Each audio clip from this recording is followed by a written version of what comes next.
Nga ana e policisë është bërë për efekt zhurme, po ndërkohë si e cilëson këtë lumë komentesh negative kundrejt disa bizneseve, siç i cilësove pak më lart. Pra kemi të bëjmë me profile reale cilët janë të organizuar për të shfaqur negativisht një biznes të caktuar, përse duhet ta bëj diçka të tillë?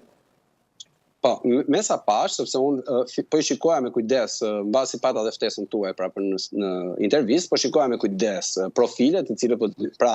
to biznese për të cilët po diskutohet, të cilët kanë disa gjëra të përbashkëta, pra janë persona të cilët i kanë këto biznese, janë persona të cilët janë njohur, të cilët dhe kanë dalë ndoshta edhe kundër protestave ose që përflitet që janë të financuar pra nga pushteti e kështu me radhë. Dhe pastaj sasia e personave që janë futur për të bërë këto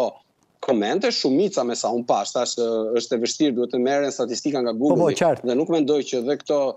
duhet merren statistika nga Google që ne të shikojmë dhe pastaj të merret dhe gjendja civile ti të marrësh të bësh çiftimin, pra janë persona reale apo jo. Por mendoj që shumica janë persona real dhe në këtë moment kemi një ndryshim të madh midis atij që quhet sulm kibernetik dhe atij që quhet pastaj ngacmim në hapësirën digjitale. Dhe në këtë moment duhet parë a janë apo jo komente reale, sepse dhe arsyet që u dhanë të paktën në deklaratën e policisë që janë marrë dhe etiketuar këta persona në faktin që një njëjti person ka bërë 5 review në 5 vende të ndryshme, ne nuk kemi një rregullore nga Google i cili na detyron që ne në momentin që jemi në një restorant të bëjmë review. Pra, ti mund të kesh qenë edhe para një viti tek një restorant të bësh një review sot. Kështu që nuk mendoj që ato gjëra që u thanë janë të bazuara pra në gjëra teknike, fakti ekziston, pra që kemi pasur një sasi të madhe personash të cilët kanë shprehur pa kënaqësinë e tyre dhe shpeshherë jo suportin, sepse Google i e lejon dhe këtë gjë, pra që ti edhe të shkruash thjesht mos shkoni te ky restorant sepse personi që ka këtë restorant nuk suportohet pra nga një sasi e madhe popullate. Pra, jo domosdoshmërisht me shërbimin, sesa e lidhur me figurën e kompanisë ose personit që ka një biznes. E kuptova. Erion, më korrigjo nëse e kuptova gabim. Pra po thua, protestues apo të ndërlidhur me protestën i kanë bërë këto komente kundrejt sipërmarrësve cilët kanë mbajtur qëndrime kundër saj. E në këtë pikë duket se shkojmë në të njëjtën linjë me kryeministrin, i cili thotë po sulmohemi. Tani, janë sulme të brendshme apo ka gjasa të kemi edhe sulme të jashtme, ashtu si thotë kryeministri, iraniane apo të agjenturave të tjera? Jo, sidomos për këtë rastin e këtyre reviewve, ata janë shqiptarë. Mendoj që është më së qartë, ekziston, që duhet të kemi parasysh ky lloj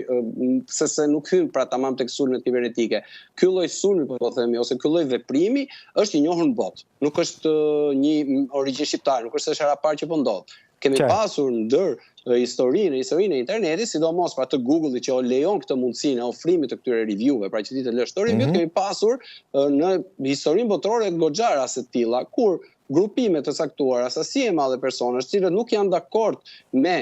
politikat ose me mënyrën si sillet ndoshta kompania që ka një biznes caktuar, pra kompania ose thjesht direkt ajo kompani deri dhe Coca-Cola ose kompani të këtilla kanë rënë pra pre e një sasi të madhe reviews të këtij lloji, por që patjetër është në dorën pra e çdo personi ta bëjë një review të tillë dhe është vetë ajo kompani që e ka lejuar, duhet kemi parasysh pra që ne hapim një faqe aty në Google, një biznes hap një faqe aty dhe automatikisht lejon dhe review dhe persona të ndryshëm shpeshherë kanë ndodhur. Ne kemi edhe ne bizneset tona, na kanë ndodhur edhe persona që ankoheshin pa të drejtë, siç kanë ndodhur edhe persona që ankoheshin me drejtë. Erion, edhe dy pyetje sepse e di duhet largohesh.